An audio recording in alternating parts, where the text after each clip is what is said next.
turn over to Ephesians chapter 6.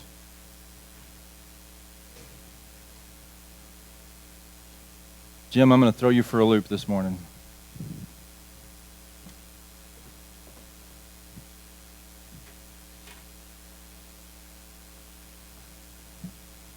I'm going to mess up your camera. I'm going to come down here to the floor.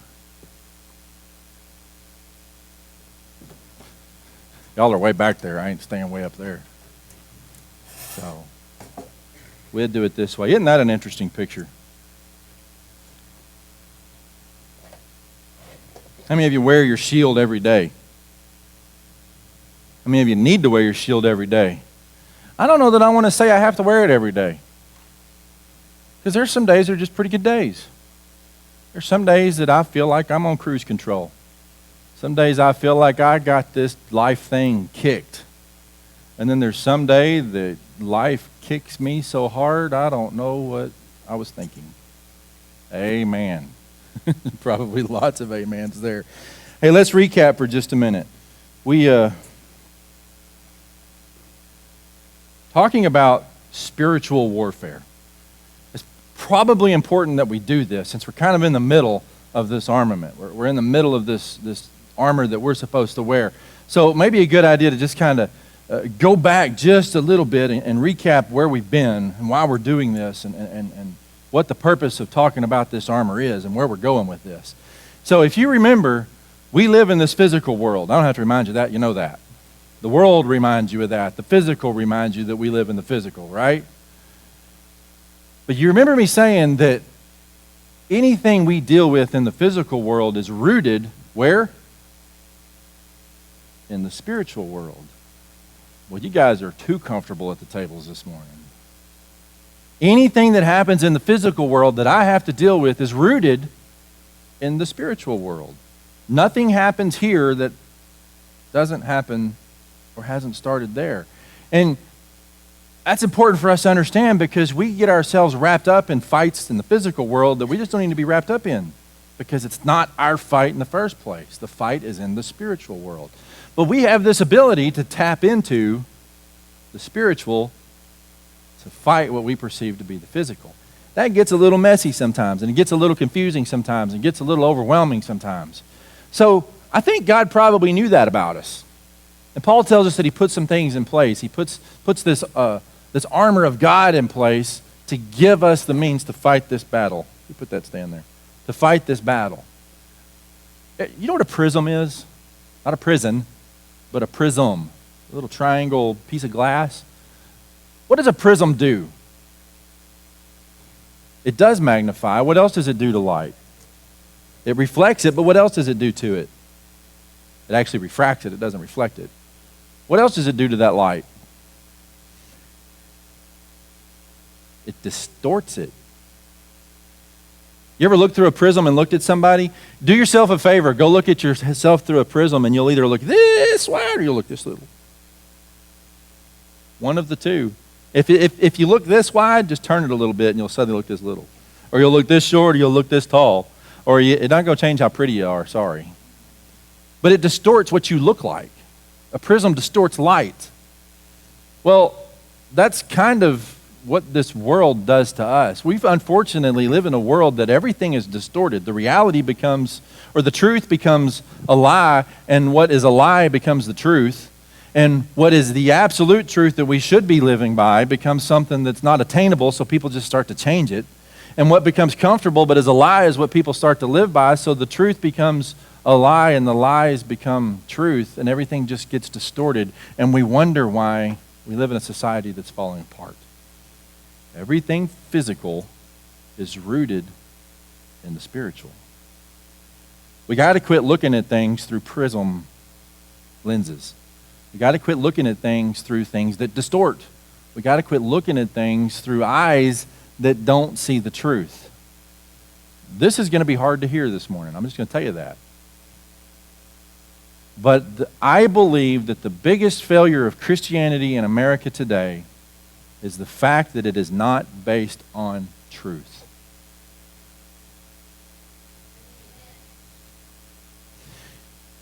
Do you believe that?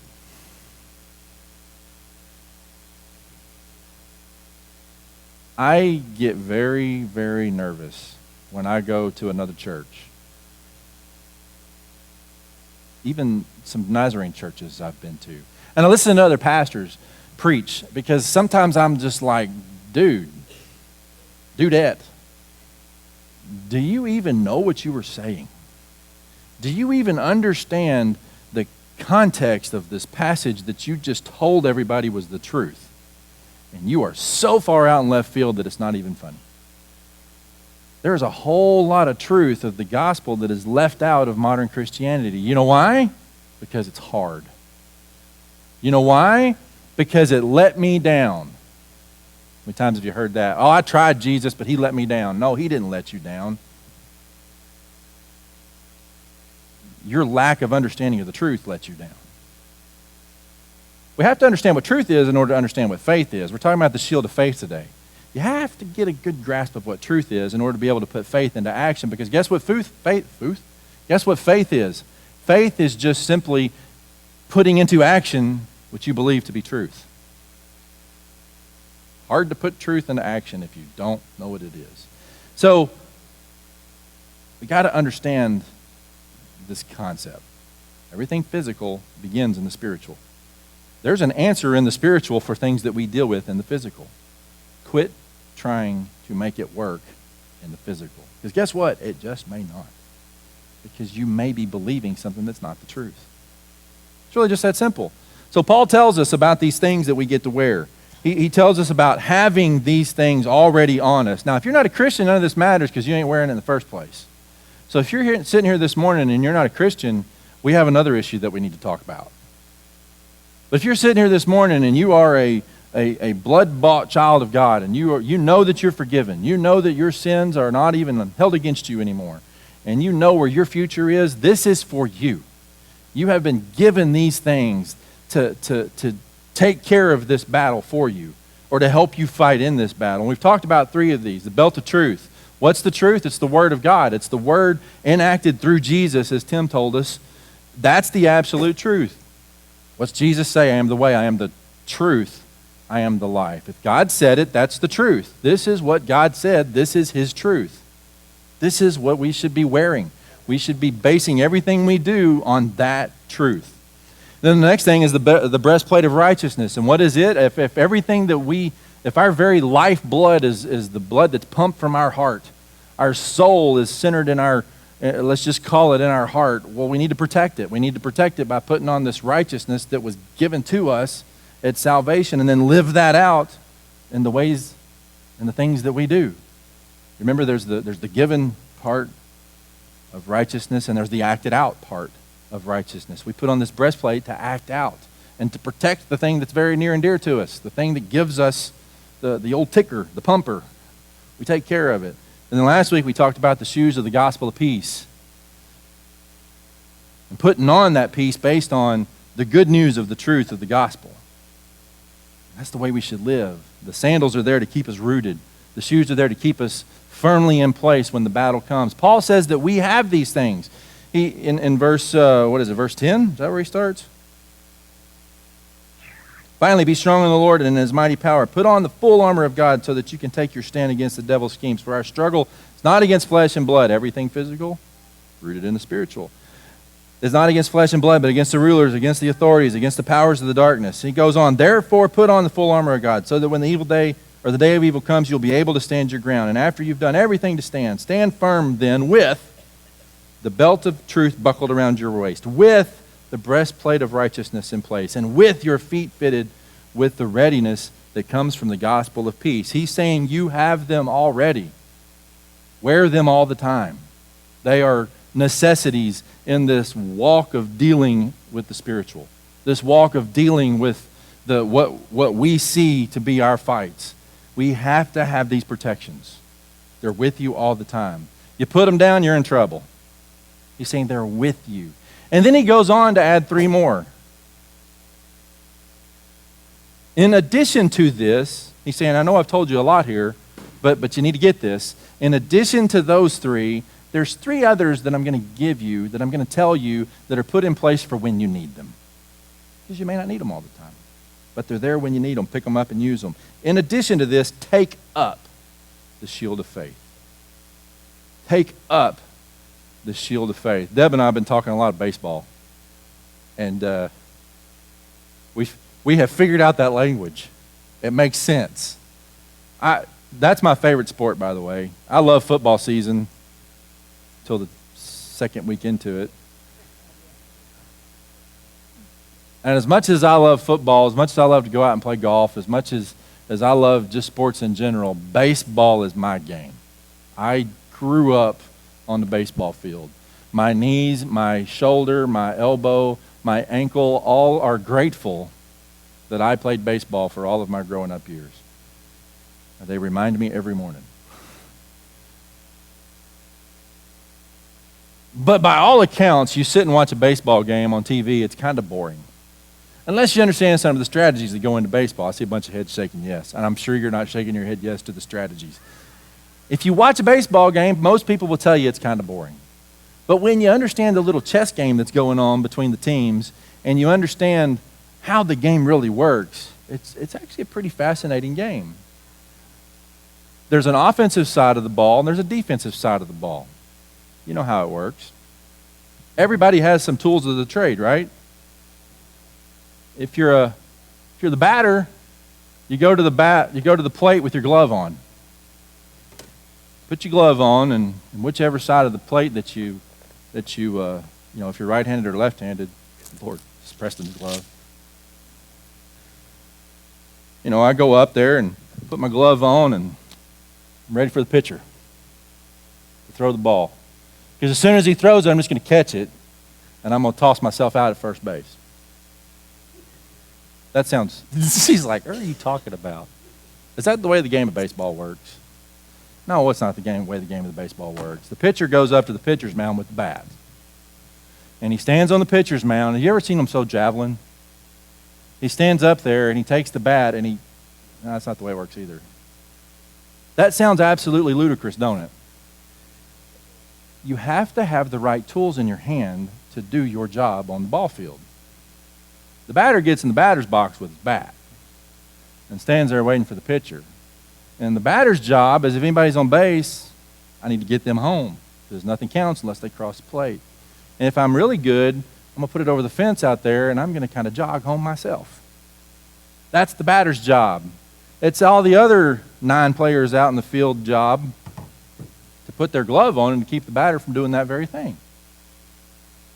The tools are put in place for them to do their job. But have you ever seen a shortstop standing out there without his glove on? That would be kind of dumb. You ever caught a baseball barehanded? It hurts. The tool does you no good unless you pick it up and you use it for what it was intended for. This shield does us no good unless we pick it up and put it on and wear it for what it was intended for. And it was intended for a very specific purpose. It's called the shield of faith. Now, you also need to understand something else. God's not going to pick it up and put it on you for you.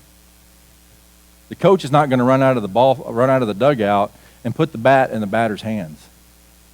He's just not. You get paid lots of money to stand in the batter's box with the correct bat to hit the ball. Coach is probably going to say some other things to you, but he's not going to bring you a bat. He's not going to take the glove out to the second baseman or to the first baseman. He's just not. God is not going to put this on you. He's provided it for you to pick up and put on yourself. You have a part in this. You have to do something. You have to physically actually do something. You got to wear it. You got to put it on. Now that's a sort of a graphic, if you will, of what a Roman shield may have looked like. Now you remember Paul's in prison when he's writing this. And Paul's imagery is what he sees in prison and what he sees of the guards. And Paul's probably seeing all of these pieces and making these analogies. Well, have you ever seen the movies about, gladiators and medieval, not medieval, but this day and time kind of battle? Pretty brutal. Very brutal. Lots of sharp things. Lots of flaming arrows. Lots of blunt force. How do you keep something from stabbing you? You block it. You put a shield up in front of you. Now, a Roman century shield was a big shield. It wasn't a little Captain America vibranium circle. That might have ended the war a whole lot quicker. But it wasn't some little bitty shield that you put on your arm and it would just kind of ricochet here and there. No, it was a full body piece of solid wood that I imagine was a little bit on the heavy side. And it was made so that when a Roman soldier was being attacked by arrows, he could get behind his shield and it would completely protect his body if they used it right. It was so effective that a whole row of soldiers could stand next to each other and put their shields up together and kind of connect them together, and suddenly there was a wall of protection. And you've seen it in the movies where they'll put their shields together and they'll kneel down and they'll pull them over their heads. They're protected from anything that's flying towards them. Think of the shield that way. This shield is provided to you. This shield of faith is given to you to cover you, to protect you from the things that the enemy has to throw at you. I don't know about you, but I don't want it far away. I want it to be very readily, easily, and readily available to pick up so that I can put it in front of me. Because if you don't believe that Satan has some arrows he wants to throw at you, we need to talk. Because either you're not open to the fact that he's throwing them at you already, or you're living a good life right now, but tomorrow's going to be miserable. Because I promise you, if you're doing anything that's right in this world, Satan is going to find a way to deceive you and going to find a way to throw lies at you and throw things at you that will make you feel like you are a failure in this physical world. Because guess what? That's what he does in the spiritual world. And he is really, really, really good at it, right? So, what is faith? Maybe we should start there. We've defined the shield. We know what a shield looks like. We got this idea of shield. But maybe we should define faith. Faith is simply this. Faith is acting on the truth. Faith is doing something based on what we believe to be true. You sat in that chair because you had faith that it would hold you up. Did you not? I believe it to be true that this chair will hold me, therefore I will sit on it. And I will do this continually until this chair lets me down and I fail to have faith in this chair anymore. Then I'll go to another chair. Faith is acting on what you believe to be true. But what is your truth? There becomes the confusion among us. What is your truth? Faith is tied to the truth. You can't have faith without the truth. You just can't. You can have faith in things that will let you down, faith in things that will fail you, faith in things that will absolutely pull the rug out from under you. People are looking to attach their faith to things that inevitably will let them down. Period. Faith is based on the truth. You need to understand something else here too. Faith is not based on feeling. But we sure equate them as the same a lot of times. Well, I just need more faith, Pastor. No, you don't. God's just trying to build more faith in me. No, he's not. He may be trying to build more truth in you. He may be trying to put more knowledge in you, but he's not trying to build more faith in you. You already have all the faith you need. What did Jesus say? Faith as small as a mustard seed will move a mountain. We tend to look at that a little bit wrong. We say, oh, well, this mountain is so big, I need to have a little bit more faith so I can move it. Not really what he's saying. What he's saying is, just a little dab will do you. What he's saying is your faith that is as small as this mustard seed can move whatever it is in your path because it's based on the truth of God. And we've already sang about that this morning. He's never going to let me down. He's the king of my heart. Do we really believe those things, though? We tend to say things like, oh, well, he's just trying my faith.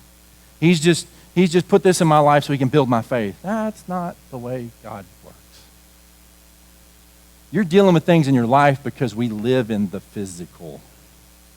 You're dealing with things in your life because we live in a broken world. You're dealing with things in your life because the physical eventually fails.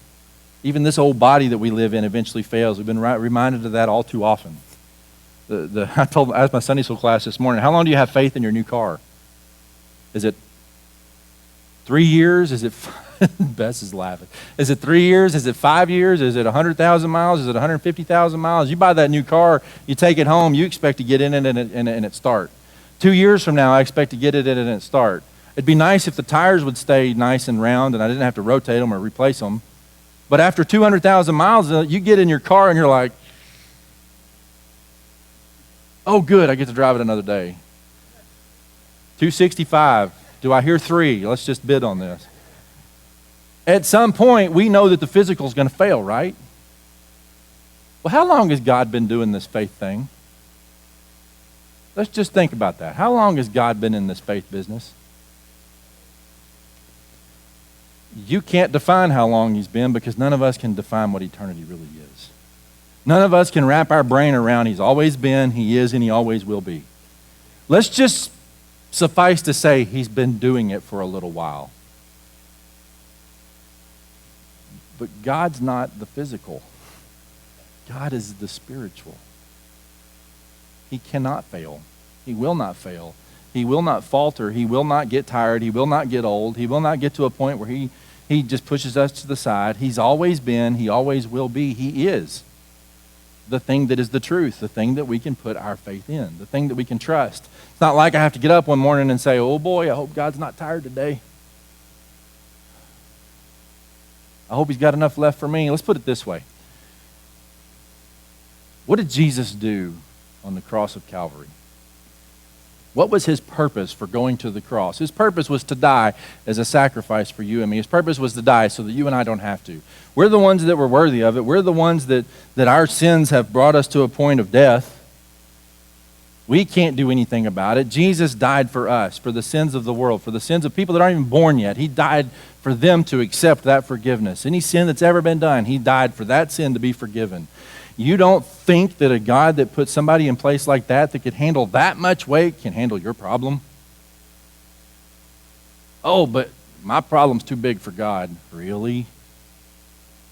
The God of all truth, the God that whispered, spoke, and created day and night out of nothing, that created the very living things that are on this earth, that created the water and everything that we see, that created the means for us to go and do, and for us to make this land flourish, and created everything that we are. That God can't handle your problem? Really? You have a misconception of the truth. Faith is believing that that is the truth, that he can handle what he has said he would handle.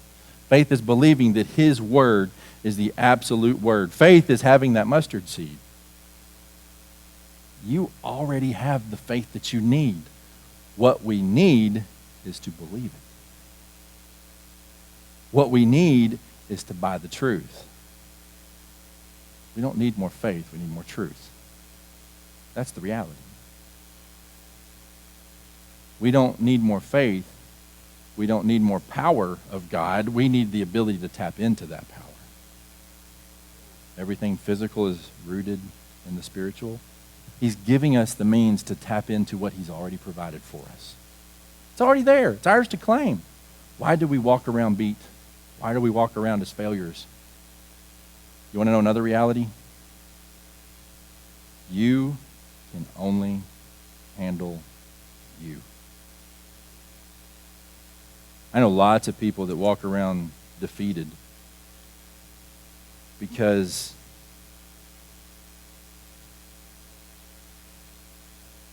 they feel like somebody else's failure is on their shoulders. You know that's a lie of Satan. That's another deception of him trying to get you to understand and get you to believe that you're a failure. You're not a failure. Just as you had to make a choice to come to Christ, everyone else that you talk to has to make a choice on their own to come to Christ. If that were the case, I promise you I'd have the whole town of Jacksonville saved. Because I'd just pray a prayer for them and they'd be good to go. It's not the way it works. They have to come to an understanding by faith or by grace through faith of a truth in Jesus, just as you and I did. That's another lie of Satan, getting you to feel bad for yourself because somebody else is a failure in the physical. Don't believe it. Put your shield up to fight off what Satan is throwing at you. Base your truth or base your faith on what you know to be truth. John 8:31, if you hold to my teaching, then you know the truth. And the truth will do what? Will set you free. What's the truth? His word. Faith is our access point to God's grace. It's already been given. We just have to tap in and access it. That's what he's telling us. Faith doesn't depend on our senses. We already told you that. Here's what happens with our senses. They have a tendency to let us down. They have a tendency to put us at a point of failure. I asked my Sunday school class this morning, we were kind of joking about it a little bit, but you ever gone into a restaurant and you just know what restaurant you're at based on the way it smells? We use the example of McDonald's. Every McDonald's has the same exact smell. I can't explain it. It just, you walk into a McDonald's, you know you're at McDonald's because of the way it smells. I don't know if it's 3-hour-old French fries. I don't know if it's stale bread. I don't know what it is. But you know when you walk into McDonald's that you're at the McDonald's. So let's just say we're depending on our senses to tell us that. I cover your eyes and I cover your ears so that you can't see where you're at and you can't hear the sounds. You can't hear somebody say, welcome to McDonald's. And I'll walk you into McDonald's. You're going to have that smell and you're going to think Happy Meal. Or you're going to think double cheeseburger meal. Or you're going to think chicken nuggets. You're going to think McDonald's. And I set you down at the table and I bring that plate of food up to you and it smells just like a McDonald's cheeseburger. But your eyes are covered and your ears are covered so you can't hear and you can't see. You're just relying on your nose. And I give you a big old bite of what I put in front of you and it is something from Crazy Hibachi. It's some grilled mushrooms and chicken and teriyaki seasoning all over it. But boy, how long does it take your other senses to get over what you thought was the truth to begin with? Your feelings will fail you. Your feelings will let you down. And all too often you hear people talk about growing their faith. No, they're not growing their faith. They're growing a feeling. And then they don't understand why their faith let them down. Your faith let you down because you weren't basing it on a truth. You were basing it on a feeling. The reality is that chicken whatever didn't come from McDonald's because McDonald's don't have that on their menu. McDonald's doesn't cook that. But vice versa, if I took you over to Crazy Hibachi and you smell that and you're expecting to get a big old plate of rice and teriyaki chicken and I put a McDonald's cheeseburger in your mouth, you're probably going to show everybody what you had for breakfast. Your senses will let you down. Your feelings will let you down. Your feelings will fail you. The physical world, which is where all the feelings are based, will absolutely fail you. So he puts this shield in place so that we can put our faith up when those lies come at us, when the feelings come at us, when the not truth comes at us, to block it and get rid of what's not true so that we can live based on the truth. Hebrews, the faith chapter, Hebrews 11. Everybody knows that one, right? There's a very interesting verse in there.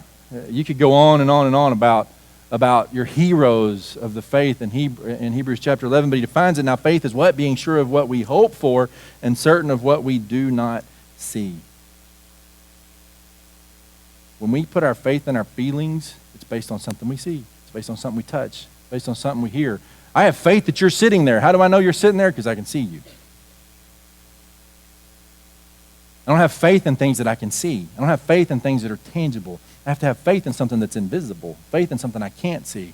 I have faith in the truth that exists in the spiritual world to help me in the physical world. Does that make sense? What starts in the physical is rooted in the spiritual. So why do we need this shield? Why is it so important? Paul describes the attack. Let's go read it. He describes the attack in verse, 16? In addition to all this, take up the shield of faith, which you can do what? Extinguish all the flaming arrows of the evil one. Let's go back to the battle. Let's go back to the gladiators. Let's go back to the shield. This is not a very good depiction of it, but here's how they would build their shield. They would generally be a solid piece of wood, because if you planked the wood together, guess what would happen? An arrow could go through the planks. Even if it's just the slightest little separation, an arrow could go through the planks, and that does me no good if I'm holding the shield right here and an arrow goes through it. The enemy just won. So it was a solid piece of wood, and it was generally wrapped in leather or wrapped in some kind of an animal skin. It may not have been from a cow, but it was some kind of a thick animal skin, and it was fastened one piece, and it was fastened to the back of, or the inside of the shield, so it wouldn't unravel from the outside. If it unraveled, it was on the inside, and you could kind of sort of patch it back together. It was your protection. And before they went into battle, they knew the enemy's tactics. They knew that the enemy would try to launch not just arrows at them, but they would launch flaming arrows at them. Well, what does a flaming arrow do to a piece of leather and a piece of wood? You let it sit there long enough, it's going to burn it. then your shield does you no good. So guess what they would do? They'd dip it in water. This shield starts to get a little bit heavy. You understand that? Their defenses start to get a little bit heavy. But they would dip it in water before they went to battle because they knew that these flaming arrows would be coming at them. Now let me ask you a question. What does fire do to something? You let it burn long enough, what does it do? It consumes it. It eliminates it. Turns it into ash. I got a friend at work. Her husband is a pastor, Methodist pastor. Pastors actually 2 little Methodist churches in Benton and Bryant. And she showed me the pictures of, this was just about 2 weeks ago. She showed me the pictures of their church. Somebody broke into the church and set the church on fire. And it was the craziest thing. But it's pretty obvious. They poured some gas or maybe even some diesel fuel, probably gas because it looks like it was a quick fire. Poured some gas on about 3 rows of pews and lit it. It burned. One of the pews has a section of it that's just gone. It breached the pew, if you will. And it just kind of burned out where the fuel was, and it charred the ceiling just a little bit. It has a ceiling like our old sanctuary. It just kind of charred the ceiling a little bit. Then the fire went out. Nobody put it out. Fire went out. And she's like, we can't understand why the fire went out. And I wanted to go, your husband's a pastor, right? Why don't you ask him how the spiritual and the physical go together? You can't explain how the fire went out. Maybe there was a protection, and it's not to be explained. But this fire created a problem. This fire created a breach. Even the little bitty part of the fire that was there, where it charred the ceiling, it burned a little bitty hole in the ceiling. Well, what is that little bitty hole going to do if it's left unattended? First time it rains, it's going to be a little bit of a water leak. First time. The second time it rains, water's going to run down the same path again. The third time, the 300th time, the 400th time it rains, this little bitty water hole is starting to rot out all the rest of the boards, and it's opening up bigger and bigger and bigger and bigger and bigger hole. Satan understands that concept. So he's going to shoot every little fiery arrow at you that he can to just prick you a little bit and allow it to burn enough to create a breach. Guess what happens when he does that and you don't patch it? You don't put your shield back up. It starts to get bigger and bigger and bigger, and it eats at you more and more and more. And we allow Satan to get a bigger foothold and a bigger foothold and a bigger foothold, and before you know it, you feel like you're an absolute failure because the physical won. Why do we need the shield? To protect those attacks from Satan. To protect from those attacks. That's why we need this shield. I love that imagery that Paul talks about there.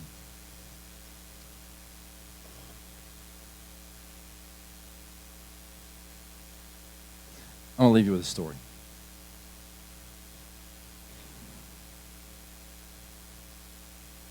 I'll just tell you, I'm a pastor, and I don't understand all of why God does what he does sometimes.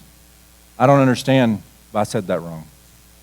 I don't understand why things in life happen the way they happen sometimes. I don't understand some of his truth and why it's truth. You remember this guy named Peter?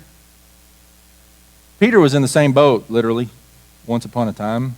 Peter didn't understand the way God did some things either. You remember the story of when Jesus called Peter?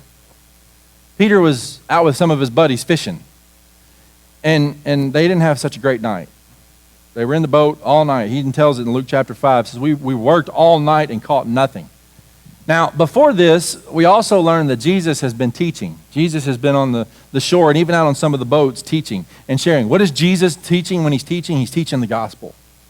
He's teaching the good news. Not everybody wanted to hear it, but he's teaching the truth. The truth is kind of attractive, to be honest with you, if you listen to it. So Jesus is teaching, and then he asks these guys that are coming in on their boats, he's like, hey, how was your night? How was your catch? Did you do good? And Peter's like, dude, we worked all night and caught nothing. So here's Jesus, the preacher. Well, just throw your nets on the other side. Now, let's bring that to modern times. Most of us are really good at something.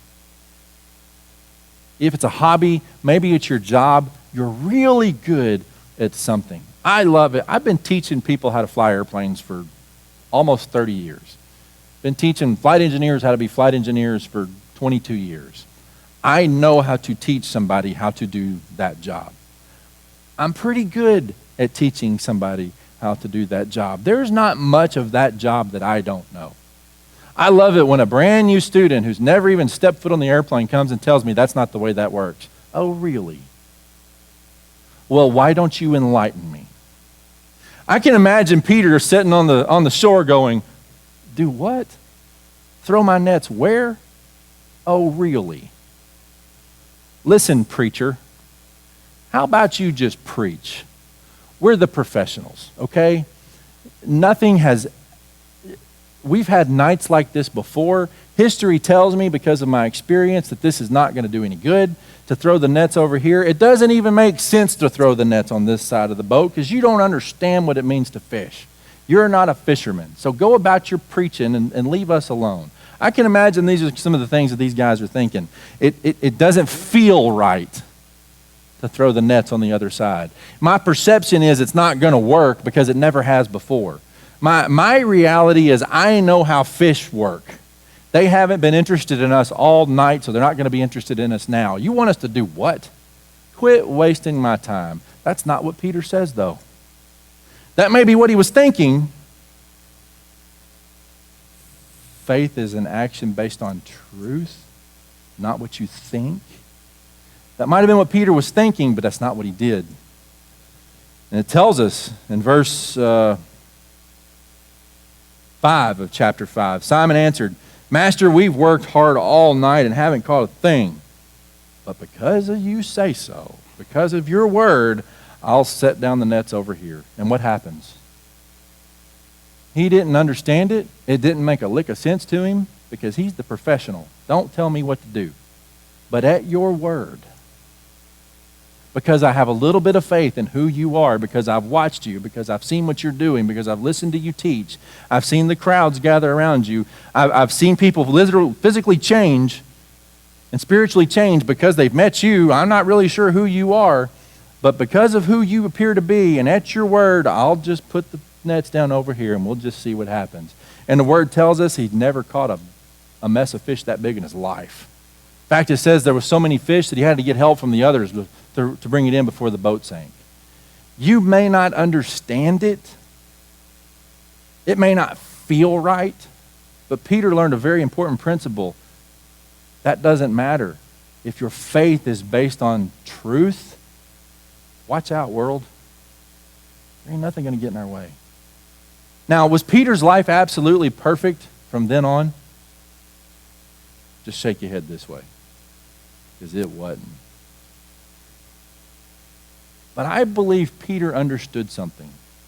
I believe that all throughout, even the rest of Peter's failures in the physical, even Peter trying to do it his way and that not working sometimes, even big mouth opening up and speaking too soon sometimes, I think Peter still understood that I got to follow this guy because he's the truth. And that's where his faith was. You may not understand it. It may not feel right. It may not make sense to you. But if God said it, you can believe it. Faith is acting on the truth. What's your truth? I'll tell you one more story. You remember the 96 Olympics that were in Atlanta? Do you remember the American gym team? At that period of time, the Russians, I guess it was the Soviet Socialist Republic at the time, had sort of the monopoly on gymnastics. We could not beat them. They were world champs. The individuals on that team were individual champs in their particular competition. They had the market. We could not beat them. But we had a group of girls that kind of got it going. And there was a young lady named Carrie Strug. Do you remember her? About that tall? She's still about that tall. Carrie was literally the team's last chance on the vault. And I don't know if you've ever watched the vault. it's changed a little bit than it was 20 years ago. But was that really 20 years ago? Wow. It's changed a little bit than it was in 96. But here's how the vault works. You take off running down this runway, and generally you're on a springboard. You launch onto this springboard, which launches you on the vault, which back then it was a big horse, like the guys do their exercise on, the pommel horse. It was, you launched off the horse and you did whatever your routine was, and you landed.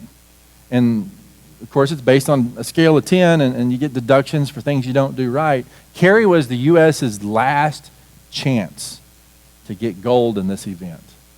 So Carrie takes off. You get 2 passes, and you get the better of your 2 scores. Carrie takes off. She needed a 9.43 or something like that to win gold. She takes off, and she launches on the vault. And Carrie, this was her sport, okay? She was U.S. champion in the vault. There was no other that could touch her. She did something that doesn't happen very often to Carrie. She fell. She nailed the routine, nailed the trick, but when she landed, her feet were a little bit ahead of her, and she fell, and she hurt her ankle. You can just see it all over her face. When she gets up, she's wincing and she's limping. Well, that's a problem because she still has one more run, and the gold is resting on her shoulder. If she fails, the team fails. If she wins, the team wins. She got 1 foot. Now, did I mention you have to run down the runway? You got to plant your feet to jump off the springboard, and then you have to land on your feet. And she has a bad ankle. Those don't go well together. You don't believe me? Go try it. No, really, don't go try it. You'll hurt yourself. But Carrie had a coach. I don't know if you remember this coach, Bella Caroli. You remember that name? He's been in some trouble recently, but let's go back 20 years. Bella was the man when it came to coaching gymnastics. And he had a very, very hard stance on the physicality of the sport. He was extremely, you could say, tough on the girls at keeping their stamina to be able to do their events. So he was very physically demanding on these girls, but he also understood something else. He understood how your mind works. He understood how your desires and how your passion for what you do works. And you can just see defeat all over Carrie's face. You can go Google this and watch, and watch as this happens. You can see it all over her face. I'm done. We're done. You can see the rest of the team is just deflated because they know their gold chances just went away. Bella does something interesting. He can't go out to her, but he gets her attention. And you can see him pointing at himself. He's like, look at me. And he knows her well enough that if he allows her to focus on her foot, she's done. And he's telling her, look at me. I know this hurts. I know that this is painful. I know that this is not what you wanted. Don't look at your foot. Look at me. I know that the outcome that you think is about to happen is not what you were desiring. But I know you, and keep your eyes on me. Focus on me. You can do this. Yeah, it's going to hurt. Yes, it's going to be painful. But you can do this. You can even see Carrie when she lines up on the runway. It's a long runway, by the way. When she lines up for that last vault, she steps up on the runway and she looks over at her coach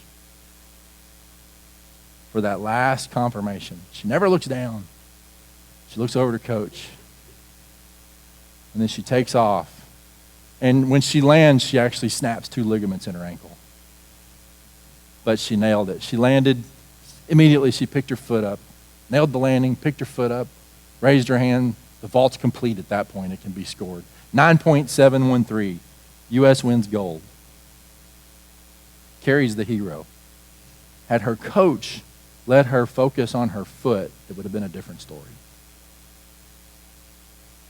What are you focusing on? Are you focusing on the feeling of the foot hurting? Are you focusing on the feelings that this world throws at you? Are you focusing on the feelings that you're trying to create to make yourself feel better about our failures? Or are you focusing on the truth so that we can put our faith in the truth? It's your choice. What are you focusing on? Where is your faith? Where is your truth? That's really the question. The shield's there for us when we need it. And I promise you, you base your faith on the truth, that shield will block anything that comes at you. That doesn't mean the situation will go away, but you'll stand firm in the middle of it. It doesn't mean the heartache will end, but you'll stand firm in the middle of it. It doesn't mean the loss will go away, but you'll stand firm in the middle of it. It doesn't mean that the paycheck will suddenly get bigger, but you'll stand firm and survive it. It doesn't mean that the car will start every time you hit the key, but you'll stand firm despite it. It doesn't mean that your ankle's not hurting, but you may win gold despite it. Where are you basing your faith? What is your truth? That's the real question this morning. Next week, we get offensive. Next week, we start talking about salvation and the helmet. We're already protecting this thing. We got to protect this thing. They're kind of connected. I don't know if you know that or not. Everything physical is rooted in the spiritual. You've been given the tools to tap into the spiritual to get us through this physical. What are you doing with them? Stand with me.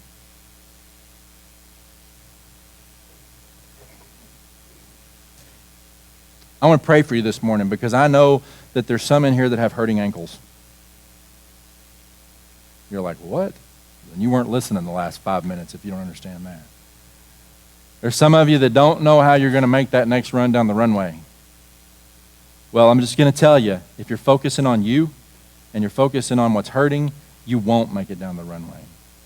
But if you keep your eyes focused on the author and the perfecter of your faith and allow his truth to be what you put your faith in, you'll make it through anything. Father, thank you for this word. Lord, I pray for those here this morning that have those hurting ankles. I pray for those here this morning that don't know how they're going to take the next step, that don't know how they're going to get up in the morning and make it through the day. I pray for those here this morning that feel like they have to do it on their own. Because that's just a lie. That's Satan getting in and convincing us that we're not good enough. And that is one of those fiery arrows that you've put this shield in place for us to pick up and fend off. And Father, I pray that we would be able to pick up our shields and based on your truth, have the faith to tap in to your ability to get us through. That's my prayer for us this morning. I pray for those that are struggling this morning with anything. It could be something super simple. It could be something that we don't know how we're going to get through it. Give us the faith based on your truth to get through. That's our desire this morning. I thank you. Father, I pray for blessings on those that are here. Those that can't be with us, that are sick, Lord, get them healthy. Bring them back. And we ask your blessings on this event this evening as we gather together with some of our other churches and we just celebrate what's going on in the world of missions in the Church of the Nazarene. We thank you. We love you. In Jesus' name we pray this morning. Amen.